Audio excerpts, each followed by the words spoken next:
여러분 뵙게 돼서 반갑습니다.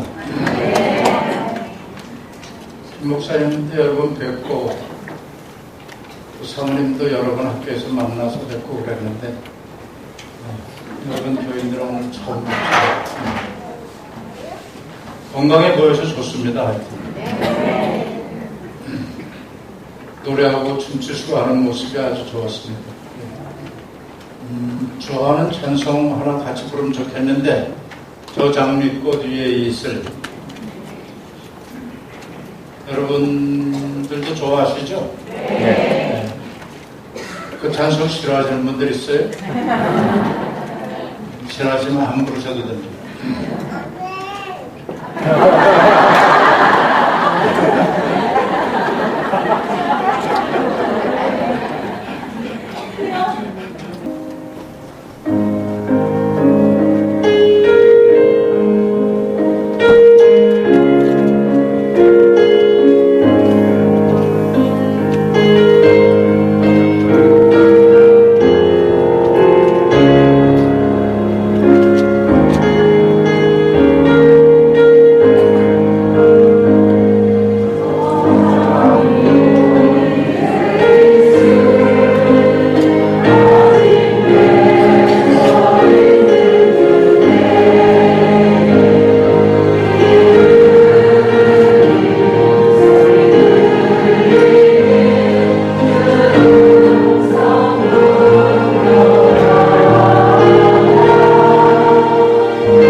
어떤 때 부르는 노래 같아요? 어떤 계절에 부르면은 딱 맞는 찬송 같아요. 초여름. 우선 가사 볼까요? 저 장미꽃 위에 있을 아직 맺혀 있는 그때. 그러니까 시간적으로 보면 새벽쯤 되죠. 장미꽃에 아직 이슬이 맺혀 있을 때니까. 귀에 은은히 소리 들리니 주 음성 분명하다. 새벽기도 시간쯤 되는 것 같아요. 근데 이런 수양관에서 맞는 새벽기도 시간, 뭐 그런 거하고 연결이 될 가능성이 있어요.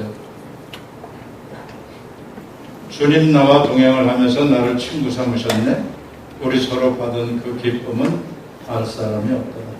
제가 미국 가서 살면서 그러니까 미국 사람들이 찬송을 언제 부르냐 하면 장례식 때 부르더라고요. 그래서 깜짝 놀랐어요. 이게 장례식하고 무슨 상관이 있나. 하여튼 장례식 때 이 찬송을 불러요. 근데 이 찬송 가사를 가만히 보면 새벽기도 시간에 수양관 이런 기도실에 예배실에 올라와 있을 때 아마 그 기도실 바깥에쯤 장미꽃이 있었던 것 같고 여기 보니까 근데 장미꽃에 아직도 이슬이 맺혀 있는 그런 모습일 거예요. 그때 귀에 은은히 소리 들리니 주 음성 분명하다. 산 위에 새벽에 와서 기도드리러 왔을 때 주님의 음성이 은은하게 들린다. 그런 것을 느끼는 장면이에요. 주님 나와 동행을 하면서 나를 친구 삼으셨네. 우리 서로 받은 기쁨은 알 사람이 없다. 주님 나와 동행을 하면서 나를 친구 삼으셨네. 영어 원문을 보면은 조금 더 분명하게 의미가 무엇인지 알 수 있어요. 주님께서 이 동산을 나하고 함께 손잡고 걸으시면서 나를 친구 삼으셨네. 근데 그 내용은 주님과 손잡고 함께 걸었네. 그런 얘기예요.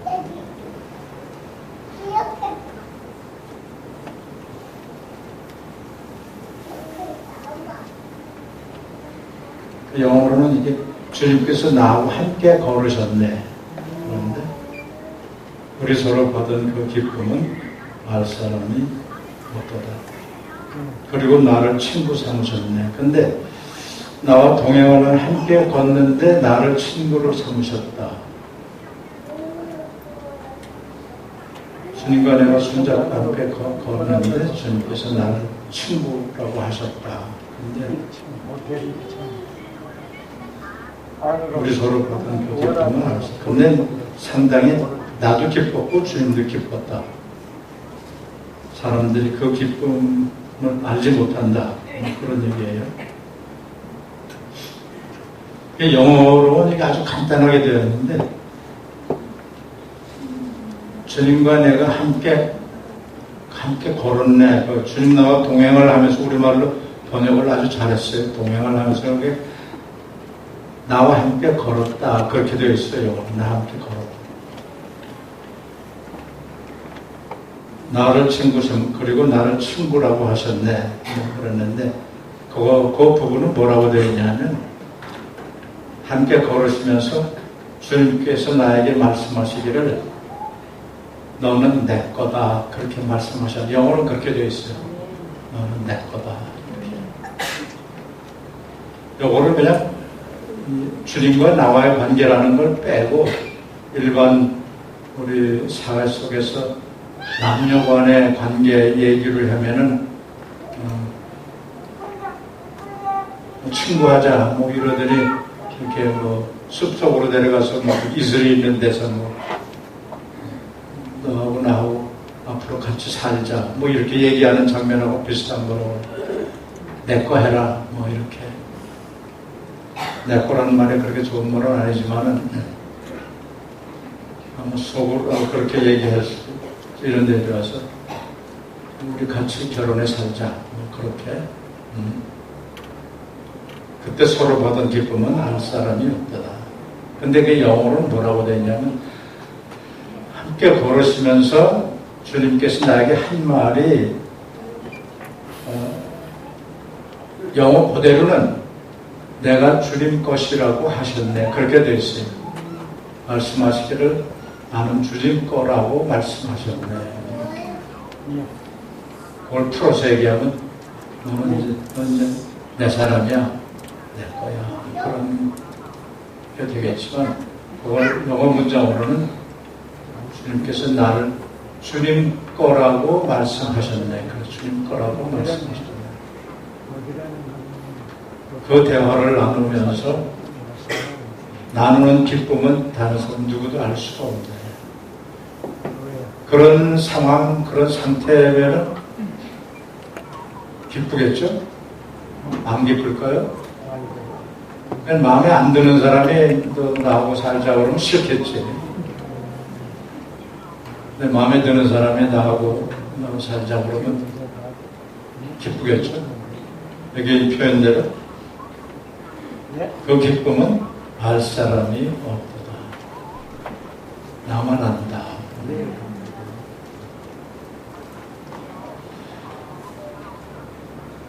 호텔이 있는데 지금 가져와서 근데 이거를 장례식 때 부른다는 게 놀랍잖아요. 아마 장례식 때 내가 죽어서 천국을 가야 할 때 주님께서 너는 내 거니까 이리 와. 아니요. 나와 함께 여기 천국에서 함께 살자. 뭐 그렇게 말씀하시는 소리를 들으면서 그 기쁨은 알 사람이 없더라. 그러면서 천국으로 아마 천국 문 열고 들어가는 장면 아닐까 그렇게 생각이 됩니다. 이번 여기 와서 여러분이 시험회를 가지면서 여러분의 기도를 통해서 주님께서 여러분에게 너는 내 거야. 나와 함께 여기서 살자. 그렇게 말씀하신 소리를 여러분의 영혼의 귀로 듣는 그런 이번 수양의 시간이 되시길 바랍니다. 제가 이렇게 얘기할 때 아멘 이런 소리 별로 들은 적이 별로 없어가지고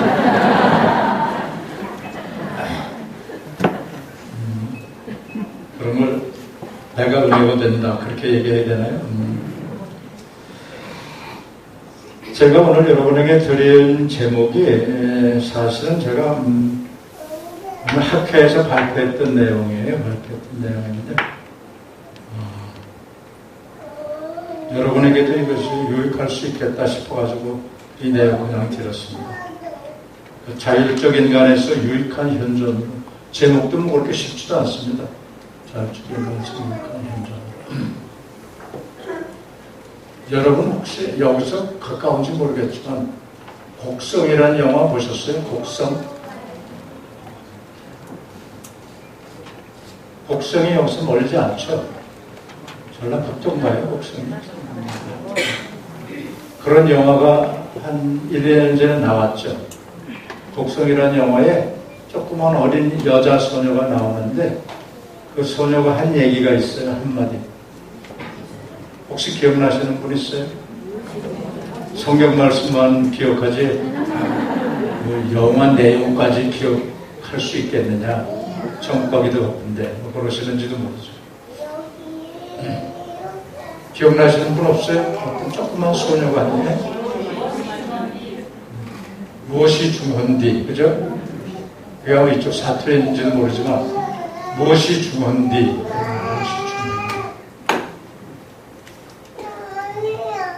우리 삶 속에서 정말 무엇이 중헌디. 무엇이 중요할까요? 우리 삶 속에서. 이 산에 올라와서 여러분께서 이런 집회를 가지면서 여러분께서 기도하실 때 주님의 음성을 듣는 게 중요합니다. 무엇이 중요한디? 코로나가 지나가고 코로나라고 하는 이 몇 년 동안의 상황 속에서 아마 우리에게 들려지는 아니면 우리가 또한 스스로에게 묻는 질문 가운데 하나가 어쩌면 그거여야 한다고 하잖아요. 무엇이 중요한지. 곡성이라는 말이 왜 곡을 한다 그런 소리라는 뜻이잖아요. 곡을 한다는 게 뭐예요? 그 장례식 때 하는 소리잖아요. 곡성. 그때 무엇이 중요한디? 아마 죽음 앞에서 할 수 있는 소리가 그 소리인지도 몰라요. 무엇이 중요한디? 우리도 똑같이 그 소녀처럼 코로나를 지나면서 참 우리의 삶 속에서 뭐가 중요할 건가 그런 걸 한번 질문해 봐야 되지 않아요? 무엇이 중요한디? 어쩌면 코로나가 있기 전 저희 제목은 자율적 인간에서 유익한 현존으로는 앞에 것은 코로나 이전이고 뒤에 것은 코로나 이후에요. 코로나 이후에는 유익한 현존으로 산다. 코로나 이전에는 자율적 인간으로 살았지만 뭐 그런 얘기입니다. 조금 더 쉽게 알아듣기 쉽게 표현하자면 코로나 이전에는 내 잘난 곳에 살았지만은 코로나 이후에는 주님이 원하는 삶을 살자. 뭐 그런 얘기라고 아마 설명할 수 있을 거예요. 그래서 제가 코로나 이후를 사는 새로운 인간상을 위하여 그런 소제목을 붙였습니다. 코로나 이후에는 어떤 인간으로 살아야 할 것인가? 코로나 이후에는 무엇이 중요한가? 그 코로나가 막 극심하게 시작될 때 보니까, 내 TV에서 막 나오는 거 보니까, 중국을 비롯해서 구라파 쪽, 이태리 이런 쪽에서는 추억에다가 그냥 코로나 걸린 사람들 그냥 막 집어 던져서 실어가지고 갔다가 땅 파고서 그냥 던져가지고 묻어버리고. 그런 상황 속에서 우리가 뭔가 사는 일, 이게 뭐야, 이게. 그냥 추억에서 그냥 갖다 던져, 그냥 뭐 구덩이에다가. 사람의 목숨이 이게 완전히 그냥 개돼지야, 가만 보니까. 어떻게 살아야 할 것인가, 그런 생각을 해봐야 되는 그런 계기를 코로나는 우리에게 만들어줬다, 이렇게 생각을 합니다.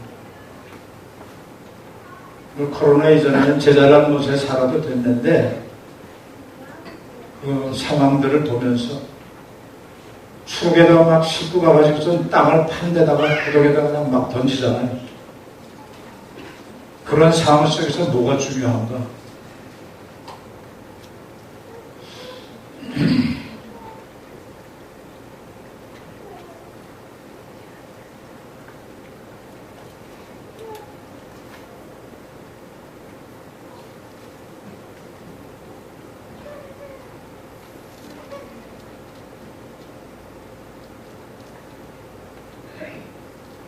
여러분에게 드린 가운데 두 번째 페이지인가요? 그 밑에 보니까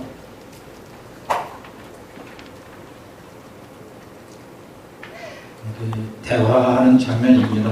어떤 수도승과 스승이 대화를 하는데, 수도승이 이 모든 산과 강들 그리고 땅들은 어디서 왔습니까? 스승이 그대의 질문은 어디서 왔는가? 그렇게 질문합니다. 두 번째는 임종의 자리에, 이게 병상인데, 이게 그 친구가 대화를 합니다. 한 친구가 대답이 뭔가 그렇게 물으니까 옆에 있던 친구가 질문이 뭔가 그렇게 물었어요.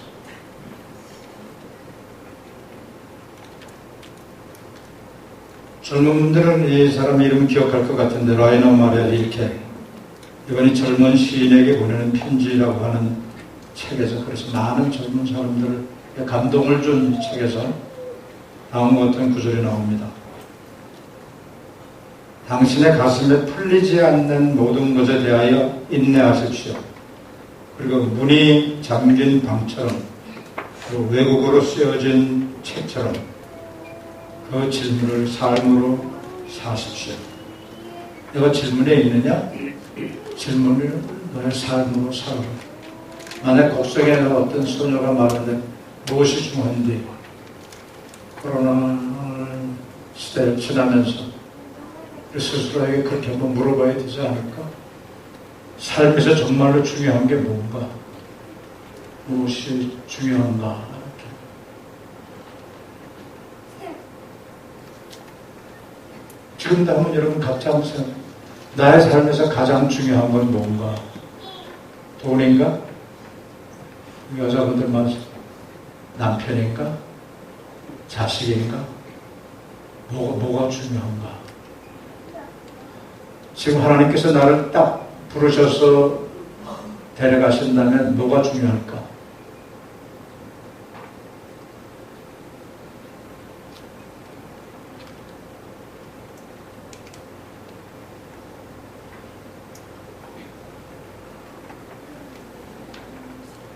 어쩌면 코로나 시대는 우리에게 무엇이 중요하냐, 너에게 그거를 질문하고 있는지도 몰라요. 너의 인생에, 너의 삶에 있어서 중요한 게 뭐냐, 그렇게 질문하고 있습니다. 코로나 이전까지 나는 무엇이 중요하다고 생각하고 지금까지 살아왔는가, 그걸 한번 질문해 보시고, 개돼지처럼 추억에서 그냥 막 땅 파고서 막 내던지는, 우리 그 정도밖에 안 되더라고 보니까, 그 코로나 때문에. 아무것도 아니더라고. 굉장히 잘난 척하고 여태가 살아왔는데, 코로나 걸리니까 그냥 갖다 던지면 땅속에 묻혀지는 그런 존재밖에 안 되더라고요. 그거밖에 안 되는데 우리 스스로에게 뭐가 나의 삶에서 무엇이 중요했는가? 지금까지 무엇을 중요하다고 생각하고 살았는가? 앞으로는 무엇이 중요하다고 생각하고 살 것인가?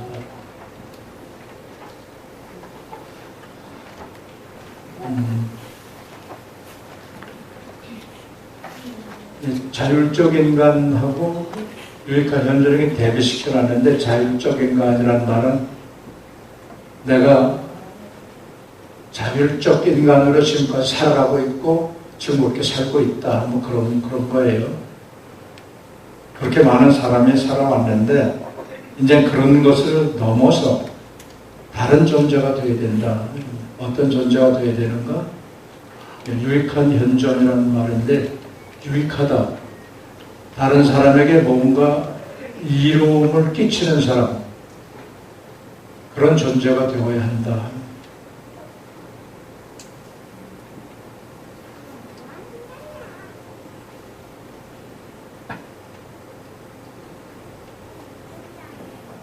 우리에게 만약에 누군가가, 직장에서 상사가 너는 우리 회사에 전혀 도움이 안 돼, 있으나 마나한 존재야, 무익한 인간이야 라고 내쫓아버리면은 나의 삶이 황당하잖아요. 내가 무익한 인간이다. 그런 인간이 아니고 유익한 인간이 되어야 한다. 제가 앞에 거는 인간이라는 말을 썼고 뒤에 것은 현존이라는 말을 썼는데, 자율적 인간에서 유익한 현존이라는 말은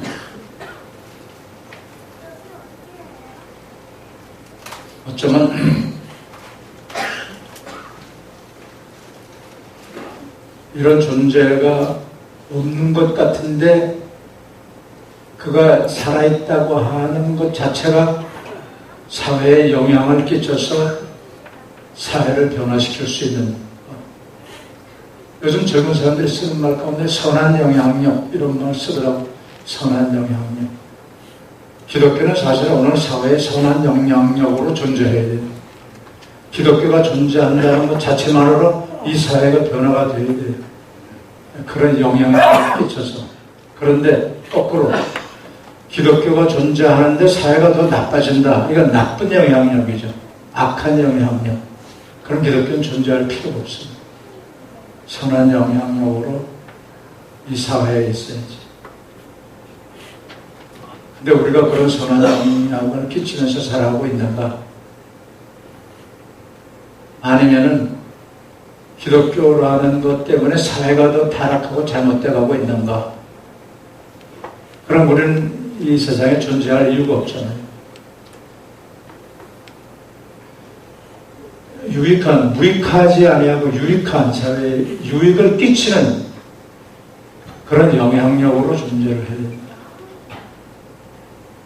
내가 있다는 것, 그것 자체만으로 사회가 유익함을 얻을 수 있어야 돼요. 우리말로는 쓸모없는 인간 이런 말 있죠. 쓸모없는 인간이라고 누가 우리 직장의 상사나 주변의 어른들이 나에게 그렇게 말한다면 나에게 큰 모독이죠. 쓸모없는 인간. 유익한이라는 말은 쓸모있는 그런 뜻이에요. 쓸모있는. 내가 여기에 존재한다는 것 자체가 이 사회를 아름답게 변화시키는, 선하게 변화시키는 그런 의미의 쓸모가 있는 그런 존재, 그런 영향력으로 기독교는 이 사회에 있어야 돼요. 여러분이 지금 출석하고 있는 교회가 거기 그 지역에 교회가 있기 때문에 그 지역이 하늘나라로 변화되어 가고 있다. 이런 영향력을 끼칠 수 있어야지. 저 교회가 우리 동네 들어옴으로 해서 우리 동네가 망했어. 이러면 안 되잖아요. 다르게 말하면 교회라고 내가 신앙을 가짐으로 해서 그 신앙이 나에게 영향을 끼쳤는데 나의 삶의 존재가 바뀌었어. 그래서 내가 있는 가정, 직장, 사회가 선한 사회로 바뀌어가고 있어. 그래 하나님을 믿는 사람의 존재 이유가 있는 것이지. 저희는 하나님을 믿는다는데 제가 오기만 하면 동네가 시끄러워 이렇게 되면 안 되잖아요.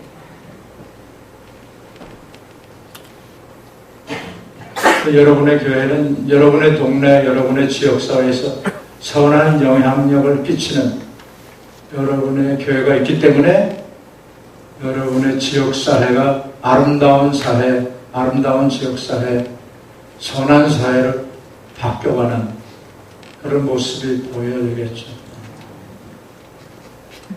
근데 그 교회가 들어옴으로 해서 동네가 시끄러워졌다, 동네가 악해졌다, 그런 교회가 있을 이유가 없잖아요. 그 교회 출석하는 나라고 하는 사람 때문에 내 주변의 사람들이 많이 선한 사람들로 바뀌었다 라고 돼야지. 그 기독교인 하나가 생기더니 동네가 시끄러워졌어 이러면 그 기독교인 추방당하지 않을까요?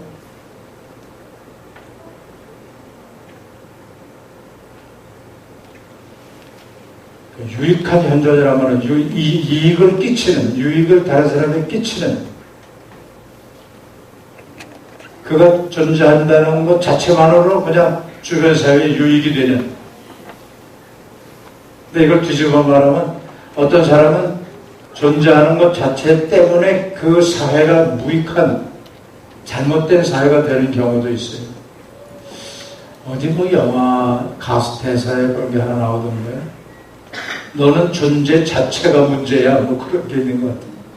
너 존재 자체가 문제야.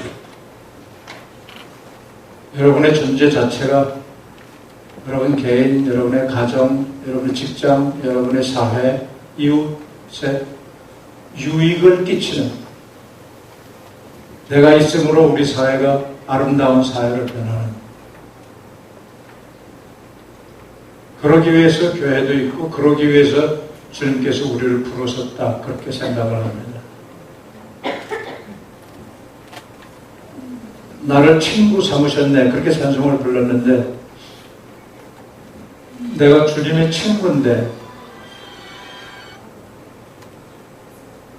주님이 선한 영향을 이 땅에 끼치는데, 이 세계에 끼치는데 나도 그 영향을 받아서 주변에 선한 영향력으로 존재를 한다면 우리 사회가 조금씩 달라지지 않을까.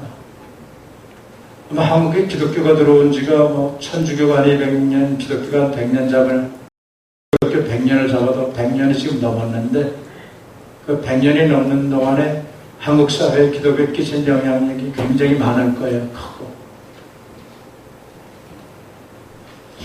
오늘 선교사에 관한 얘기를 했는데, 그러니까 선교사들이 예를 들어서 지금 세브란스, 연세대학에 있는 그 세브란스 병원, 그 세브란스라는 사람이 나와서 병원 지었고 의과대학 만든 거잖아요. 세브란스 의과대학.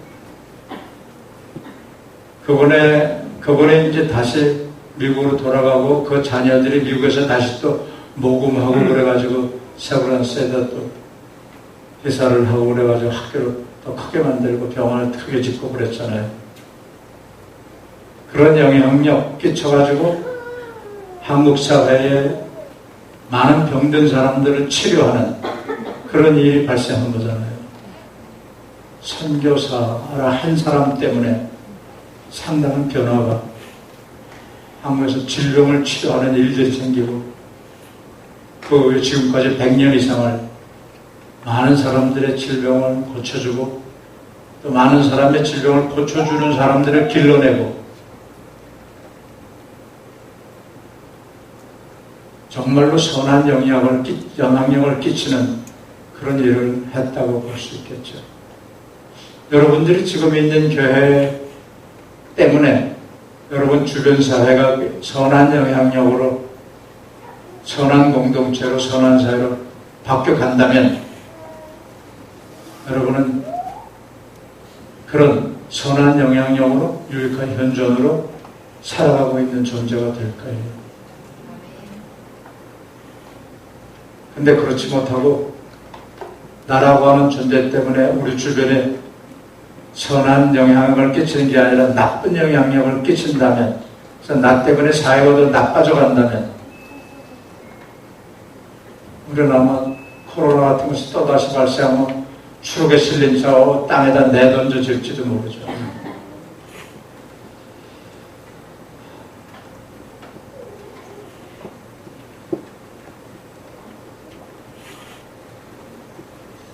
그 다음 페이지 볼까요? 그 다음 페이지.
얼마 전인가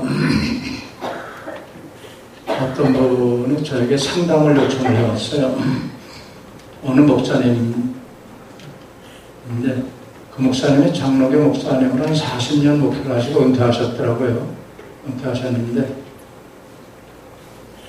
치매에 걸리셨어요. 치매에 걸리셨는데 사모님도 약간 치매가 있는 것 같고, 그런데 이제 딸은 일찍 미국에 유학을 가서 미국에서 외국인 선교사하고 결혼해서 중동 지역의 선교사로 나갔어요. 한 30년 선교사를 했는데 아버지가 치매에 걸리셨다는 걸 알고 선교사 생활을 마치고 30년 선교사 생활을 마치고 다시 미국 본국으로 남편이 돌아가고, 부인은 한국 사람인데 이제 한국으로 와서 아버지 어머니를 좀 보살피겠다.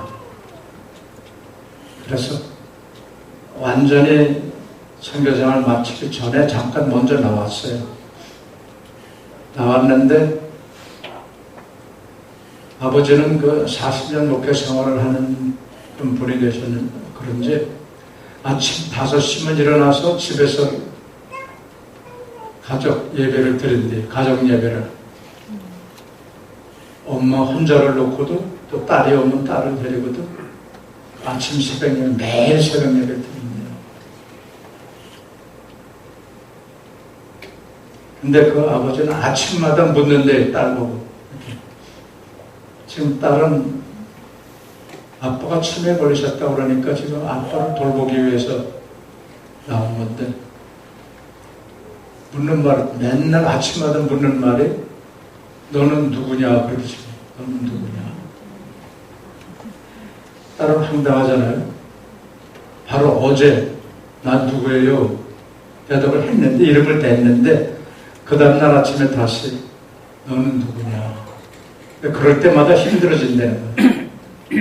아버지 치매 때문에 내가 왔는데 매일 물어서 아침마다 어제 얘기했는데도 난 누구예요? 넌 누구냐? 그 다음날 아침 또 너는 누구냐? 그러니까 굉장히 힘들어가지고 소개해서 저한테 상담 요청이 왔어요.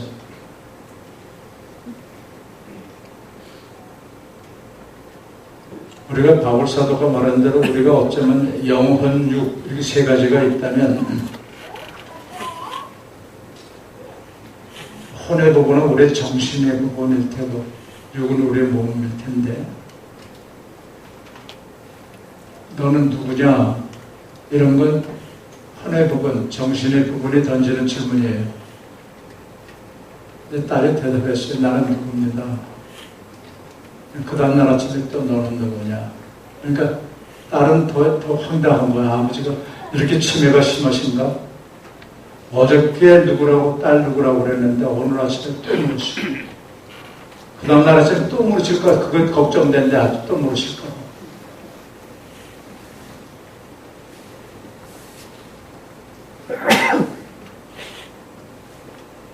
그래서 이런 얘기를 해줬어요. 바울 사도가 우리가 영과 혼과 육으로 이루어졌는데 아버님이 치매 걸으셨다는 영과 혼과 육 중에 혼의 부분, 육의 부분이 손상을 입은 거다. 그래서 어쩜 너는 누구냐 그럴 때 너의 혼은 누구냐 그런 질문일 텐데 너 정신은 제대로 되어 있느냐 뭐 그런 질문일 텐데 그걸 그 다음날 또 물으십니다. 그런 거는 어쩌면 이런 질문을 한 것 아니겠느냐. 아버지가 40년 목회를 하셨는데 아버님의 항상 관심 속에는 너의 영혼이 하나님 앞에 잘 되어 있는 것 그거를 묻고 계시지 않겠느냐. 30년 선교사를 했는데도 아버지의 걱정은 너의 영혼이 하늘나라에 갈 준비가 됐느냐 그거를 묻고 계신 것 아니냐. 너의 영혼이 하나님 앞에 바로 섰느냐.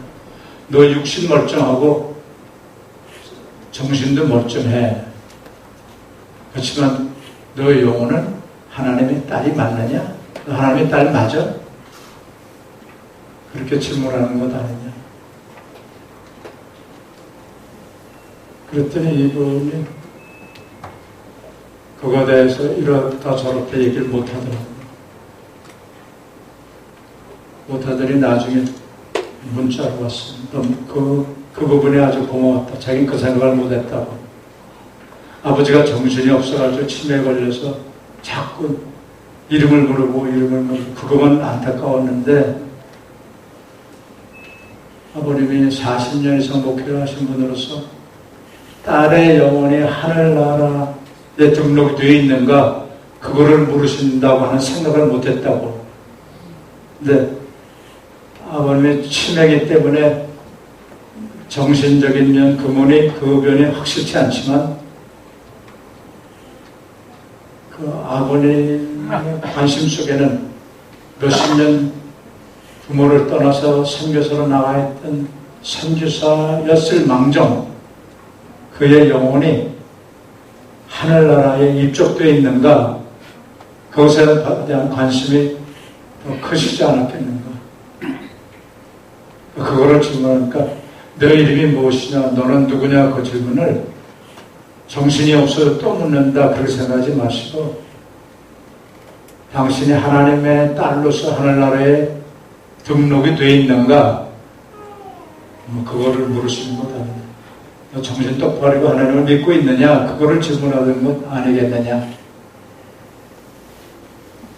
아버님은 자기는 그 생각을 못했다 그러면서 그 고맙게 생각한다고 문자가 왔더라고요. 어쩌면 오늘 우리들에게도 같은 질문을 하나님께서 하실 수 있다 그렇게 생각을 합니다. 너는 누구냐? 이런 똑같은 질문을 우리에게 하시는데 아버님이 치매에 걸리셔서 내 이름을 몰라서 너는 누구냐? 라고 질문하는 것일 수도 있지만 그거보다 어쩌면 그 아버님은 너의 영혼이 하늘나라에 등록이 됐느냐 그것을 질문하는 것일 수 있다. 여러분 여기에 올라와서 내일 떠나시나요? 내일 떠나시나? 하나님이 여러분에게 너는 누구냐? 라고 하는 질문을 여러분에게 여기 있는 동안은 질문하실지 몰라요. 그때 나는 누구입니다. 난 당신의 딸입니다. 당신의 아들입니다. 확실하게 대답할 수 있는 그런 이번 집회가 된다면 이번에 이번 집회는 성공적인 집회일 것이다. 이렇게 생각을 합니다.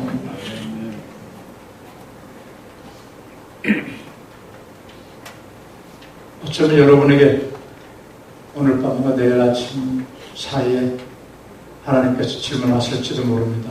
너는 누구냐? 너 정말로 하나님의 딸이 맞느냐? 하나님의 아들이, 하나님의 백성이 맞느냐? 울창하게 여기다 이름 붙이고 아마 우리 교회 집사고 권사고 장로라고 하고 다니는데 하나님의 딸이 하나님의 아들이 맞는가? 하나님의 백성이 맞는가? 오늘 안으로 내일 떠나기 전에 주님께서 여러분에게 질문하실지도 모른다. 그렇게 생각합니다. 거기에 대해서 바른 대답을 하실 수 있는 여러분들 되시길 바랍니다. 네.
페이지는 5페이지에 해당하는 부분을 틀어주시면 좋을 것 같은데 여러분은 이 자료는 안 갖고 계시나요? 준비해 보면은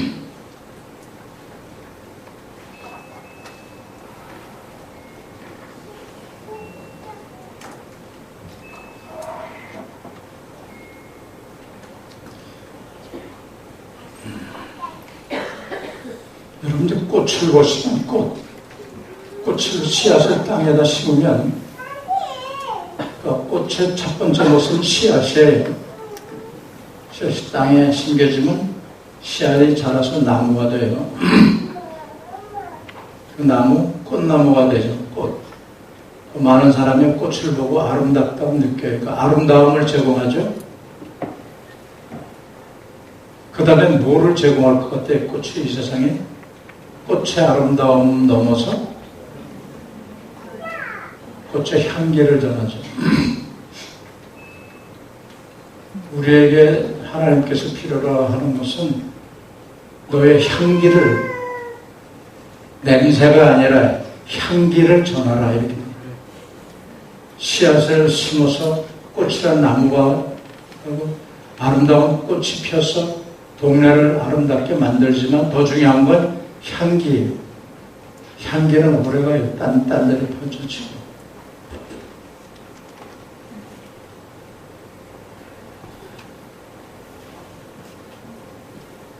근데 미안하지만 향기를 풍겨야 되는데 냄새를 풍기는 사람들도 있잖아요. 향기하고 냄새는 전혀 다르잖아요. 그리스도의 향기를 풍겨야 되는데 그리스도를 믿는 척한 악취를 풍기는 경우도 많이 있죠.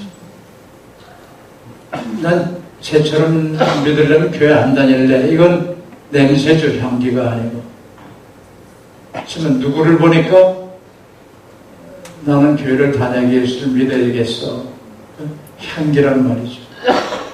만약 여러분 주변에 누군가 한 사람이라도 난 쟤 때문에 교회 나가기 싫어. 그런 건 냄새예요.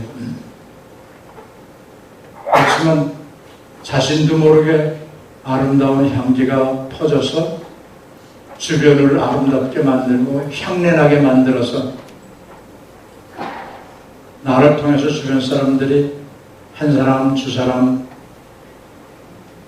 교회를 나오기 시작하고 예수를 믿기 시작하고 그래서 그런 사람이 있는 사회가 조금씩 향기나는 사회로 변화되어 간다면 그렇게 향기나는 삶을 살던 사람들이 모여서 가는 곳이 천국이 되는 거예요. 근데 냄새나는 사람들이 모여서 가면 그거 지옥이 돼요. 그러니까 여러분 한 사람 한 사람 다가 그리스도라고 하는 씨앗이 심겨졌었는데 그래서 그 열매를 맺어서 열매가 나무가 되고 꽃나무가 되고 꽃이 피고 나중에 향기를 풍기는 그런 교회, 그런 교인, 그런 그리스도인, 그런 하나님의 자녀. 여러분 한 사람 한 사람이 그리스도 향기라면 우리가 살고 있는 주변 사회가 향기로운 사회로 바뀌어갈 수 있지 않을까요? 근데 우리 하나하나가 그리스도의 향기가 아니라 어떤 잘못된 썩은 냄새라면 우리가 살고 있는 동네가 다 썩은 냄새나는 그런 곳을 지옥이라고 말할 수 있겠죠. 지옥이 죽고 난 다음에 어디 가서야 꼭 지옥이 아니라 그런 썩은 냄새를 풍기는 자들이 살고 있는 동네가 지옥이 되는 거잖아요. 여러분이 다니는 교회가 그래서 여러분 지역사회 속에서 우리 지역사회에 향기들이 모여있는 그런 교회다. 그래서 그 교회만 가면 향기가 풍겨나옵니다. 그래서 그 교회에서 풍겨나오는 향기 때문에 우리 동네 사람들이 다 향기롭게 살 수 있다.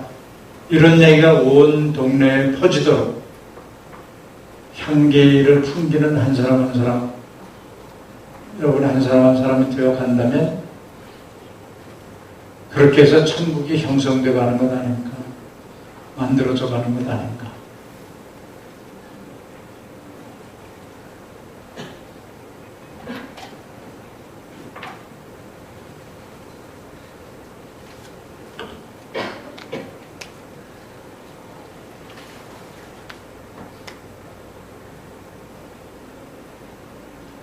여러분 한번 들어보세요. 나는 지금 씨앗의 단계인가?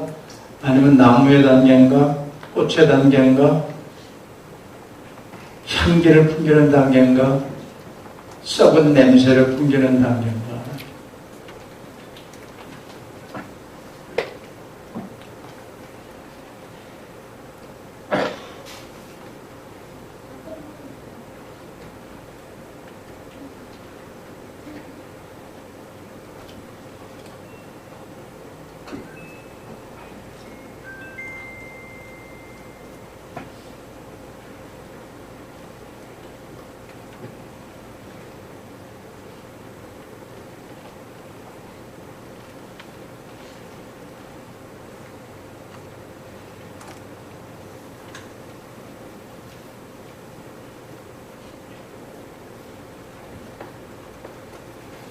제가 그 한 페이지쯤에 이런 얘기를 했었어요. 일단 현존이란 말은 영향을 의미한다. 영향은 나쁘게 미칠 수도 있고 좋게도 미칠 수 있는데 냄새를 풍기면 나쁘게 영향을 미치는 거고 향기를 풍기면 좋게 풍기는 거야. 여러분의 교회 주변 사회에서 향기를 풍기는 그런 교회 되기를 바랍니다. 바로 그런 교인 되시길 바랍니다. 여기다 뭐 향기를 뿌리고 다니라는 게 아니에요. 내 자체가 향기가 되지. 내가 향기가 아닌데 향기라도 하나 뿌려보세요. 냄새가 더 역해가지고 가까이 가기도 힘들어.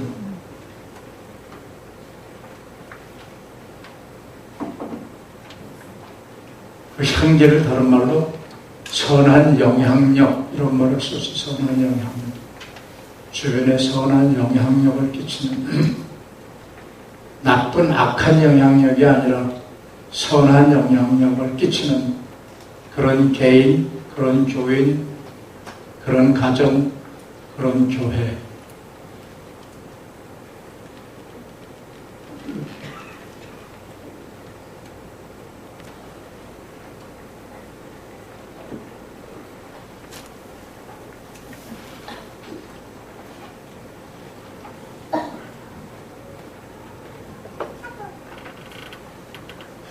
언제 여러분의 주변에 여러분의 가정의 어른이 치매에 걸려 있어가지고 여러분에게 매번 물을지도 몰라요. 너는 누구냐? 이런 매번 물을지도 몰라요. 내가 정말로 선한 영향력을 끼치는 하나님의 백성인가? 그런 것을 날마다 질문하고 사셔야 될 겁니다. 외국에 나가서 몇십 년 선교사로 있었던 딸에게 아빠가 묻는 질문은 아침에 일어나면 너는 누구냐? 너는 누구냐? 너 하나님의 딸 맞아? 선한 영향력을 끼치는 그런 하나님의 딸로 사는 게 맞아?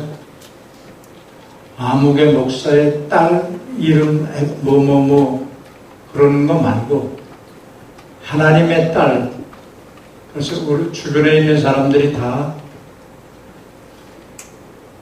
너 때문에 하나님을 믿고 너 때문에 하늘나라 백성이 되는 그런 하나님의 딸 맞아? 그걸 어쩌면 여기 와 있는 동안에 여러분에게 오늘 밤에 하나님께서 물으실지도 몰라요.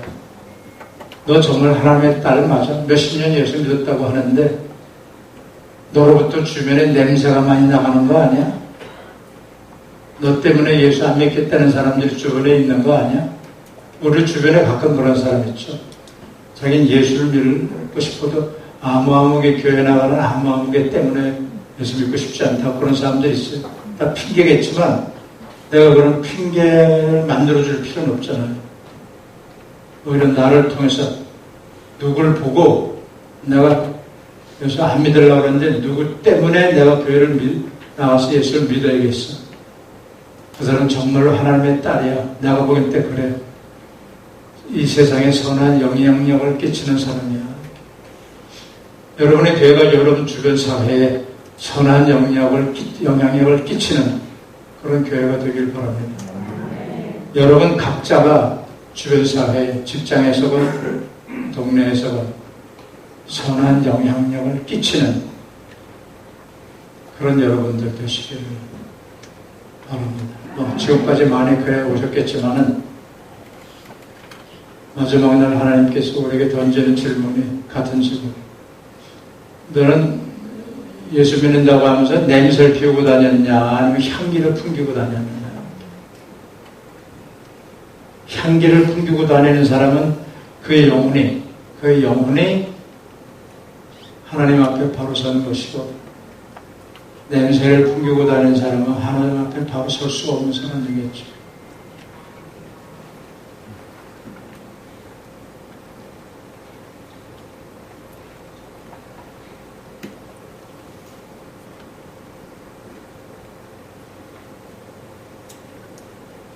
우리들 각자에게 똑같은 질문을 하나님께서 하실 거예요. 내가 이 세상 떠나기 전에 하나님께서 하실 거고,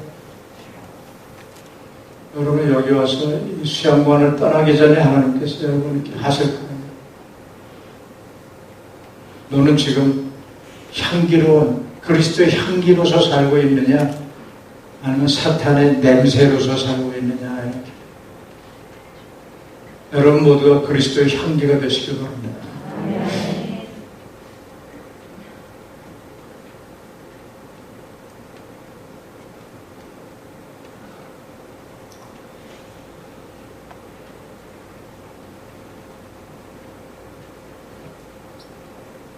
무엇이 중요한데? 그런 질문을 우리 소녀가 했어요. 무엇이 중요한데? 오늘 우리에게도 같은 질문을 던지고 우리가 할 수 있어요. 산다고 하는 게 정말 무엇이 중요한가? 이 코로나 몇 년 동안 보니까 인간의 목숨이 정말 아무것도 아니더라고요. 그냥 개돼지하고 똑같아요.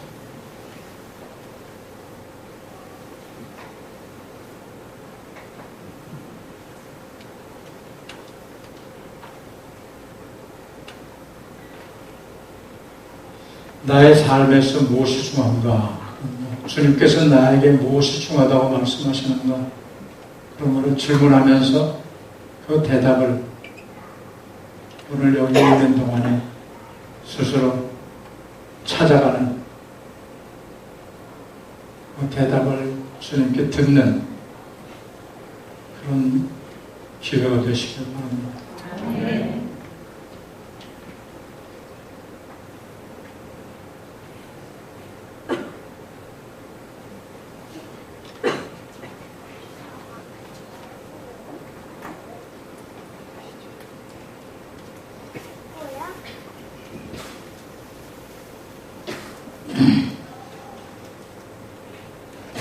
제가 세 가지 말씀드렸어요. 씨앗과 꽃나무와 향기 세 가지.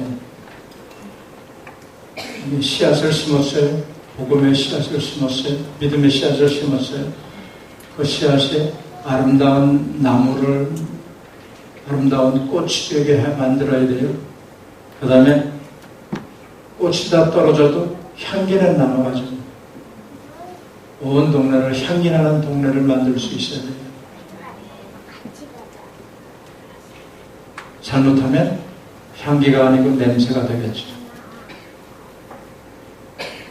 그 어떤 여선교사의 아버지께서 던진 질문은 아침마다 너는 누구니? 이런 질문은 좀 우리에게도 날마다 던지는 질문이에요. 주님께서 너는 누구니? 너 정말로 하나님의 자녀 맞아? 너의 영혼이 정말로 하나님과 동행하고 있어? 그런 거 질문을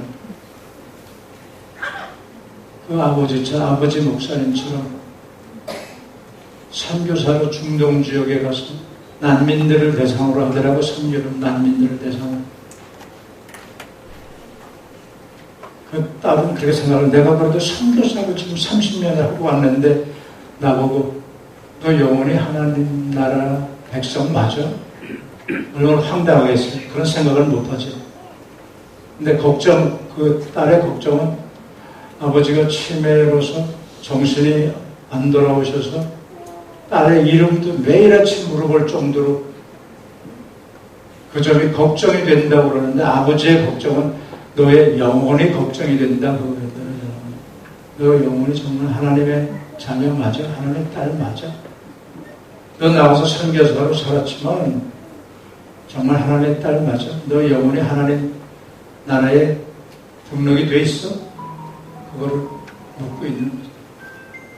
어쩌면 우리에게도 매일 아침 우리 영혼의 아버지께서 질문하실 거예요. 너는 누구니?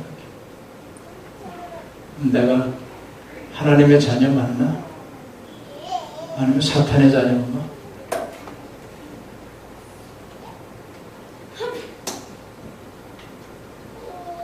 우리의 영혼의 아버지가 치매에 걸리시지 않으셨지만 우리에게 똑같은 질문을 매일 아침 하십니다. 너는 누구니?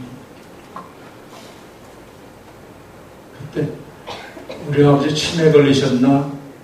라고 걱정하지 말고 나의 영혼이 정말로 하나님의 백성 맞나? 그거를 돌이켜보는 그런 시간이 되셔야 할 겁니다. 이렇게 1년에 한 번씩 이런 잔치를 만들어서 여기서 이런 거 하는 것은 여러분이 그것을 질문하라고 하고 여러분 스스로에게 그것을 질문하고 그 대답을 여기서 있는 동안에 하나님께 들으라고 하는 거예요. 괜히 뭐 시간 내고 돈 들이고 이래가지고 여기서 그냥 하루 잘 놀자 그렇게 이런 프로그램을 하는 게 아니잖아요. 내가 정말 하나님의 백성 맞는가? 그 질문에 대한 대답을 내 스스로 찾는 그런 기회가 이번 수양의 기간이 되어야 된다.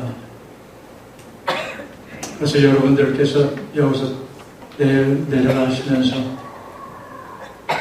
나는 하나님의 딸 맞아. 하나님의 아들 맞아.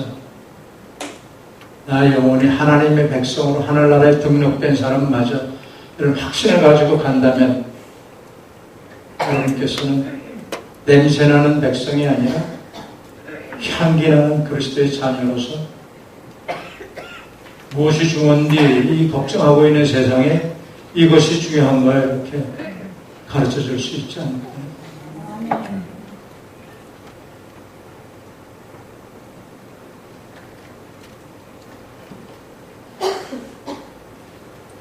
그러고 보니까 어떤 교회 이름이 향기로운 교회 그런 교회 있는 것 같아서 봤어요.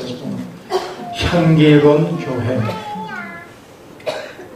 여러분의 교회가 여러분 그 근처 사회, 지역 사회에 향기로운 교회가 되기를 바랍니다.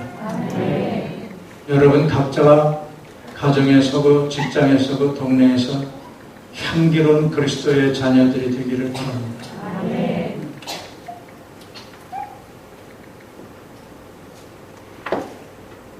그러면 마지막 날 조정미꽃 위에 있을 이 찬송을 기쁨으로 부르고 하늘나라에 갈 수 있을 겁니다. 우리 서로 받은 그 기쁨은 알 사람이 없더라. 주님과 나만 아는 거잖아요. 거기에는 나를 친구 삼으셨네. 그 구절 영어에서 주님께서 나에게 말씀하시기를 내가 주님 거라고 하셨네. 영어로 그렇게 돼 있어요. 내가 주님 거라고 하셨네. 주님께서 내게 너는 내 거야. 내 백성이야. 내 딸이야. 그 소리를 그 음성을 내가 들었다면 나는 행복한 사람이잖아요. 그러면 마지막 날 저장미꽃 위에 있을 이 찬송을 부르면서 주님께로 나가는 거잖아요. 나를 주님 거라고 부르신 그 주님께로 내가 갈 수 있을 때 이 찬송 부르는 거잖아요. 주님 나와 동행을 하면서 나를 친구 삼으셨네. 우리 서로 받은 그 기쁨은 알 사람이 없다. 너 말이 너 아무도 몰라. 그분과 나만 아는 거야. 이런 기쁨을 갖고 있는 사람들은 그의 인생에 행복할 거예요. 마지막 날 그분이 나를 손잡고 이리 와. 너 내 거야. 내 거잖아. 왜 이제 와? 빨리 와. 그때 기쁨이 엄청나게 크겠죠? 귀에 은은히 들렸던 그 음성을 다시 듣는 그날이 될 것이라고 생각을 합니다.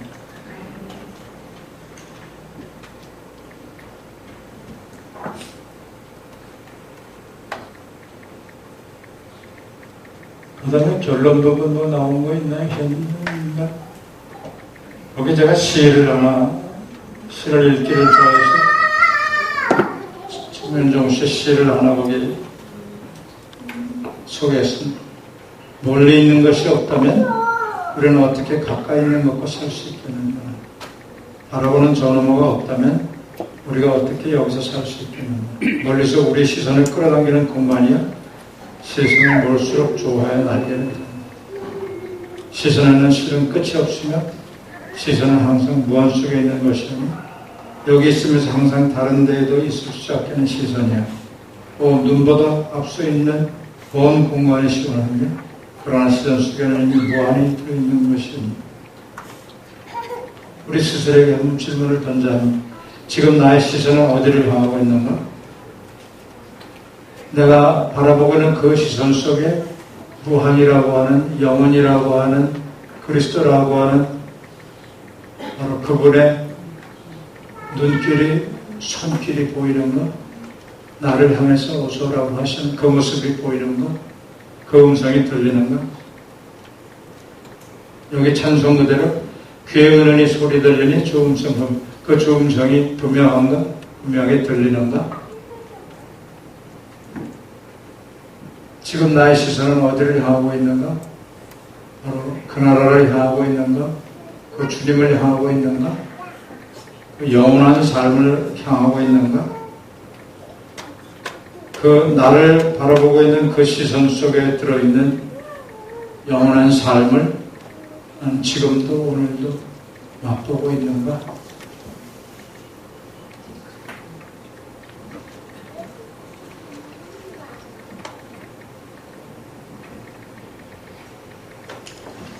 여기 좋은 얘기 하나가 있어 제가 에필로그에다가 소개를 했어요. 에필로그. 한 작은 소년이 조각을 하고 있는 조각가를 지켜보고 있었습니다. 몇 주 후에 조각가는 커다란 대리석에서 아름다운 사자를 조각해냈습니다. 작은 소년이 놀라서 아저씨, 그 바위 속에 사자가 있는 걸 어떻게 알았어요? 하고 물었습니다.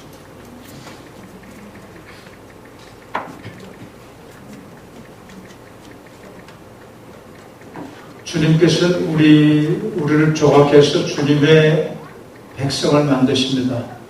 우리의 영혼 속에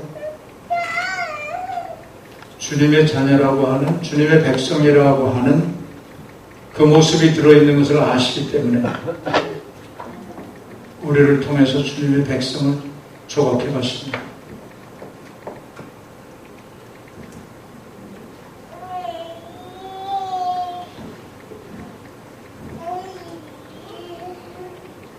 여기 소년이 물은 대로 아저씨는 어떻게 그 바위 속에 사자가 있는 줄 어떻게 알았어요?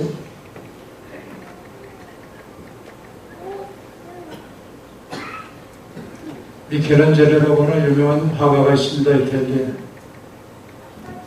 조각도 많이 했죠. 예수님 조각도 많이 했죠.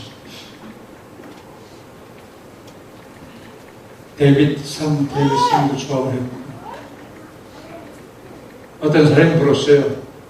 선생님 어떻게 이 엄청난 대리석 속에 예수님께서 들어있는 걸 아셨어요? 그 미켈란젤로 이렇게 대답했어요. 내가 길을 가고 있는데 길거리에는 커다란 대리석 속에서 나를 향해서 주님이 손짓하고 부르더라고. 나를 이 대리석 속에서 꺼내달라. 그래서 그 대리석을 내가 조각을 해서 예수상을 조각했다. 어떻게 예수상을 조각할 수 있어요? 예수가 아닌 부분을 쪄내니까 예수만 남더라. 이렇게. 우리의 삶 속에, 우리의 인격 속에 예수님의 인격이 아닌 부분을 쪼개서 내면 예수님과 같은 인격만 남아서 우리가 예수님을 닮은 백성, 닮은 인격으로 주님 앞에 언제가 가서 만나겠죠? 그것을 바라보고 주님께서 너는 내 거야 그렇게 말씀하신 거죠. 오래전에.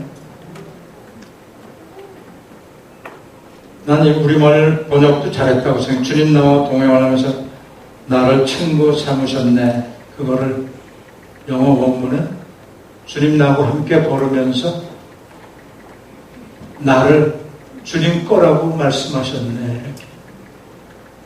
여러분들은 이미 주님께서 너는 내 거야 이렇게 성경에서 흔히 얘기하는 대로 인치신 바 된 사람들이잖아요.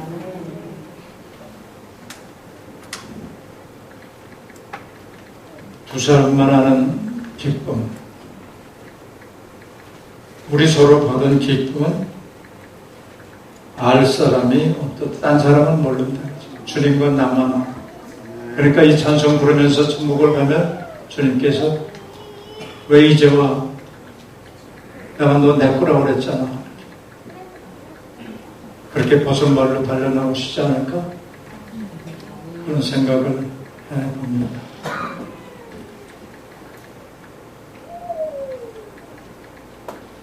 이 찬송을 다시 한번 부를까요?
기도하겠습니다. 지금 아름다운 찬송을 우리가 노래를 했습니다.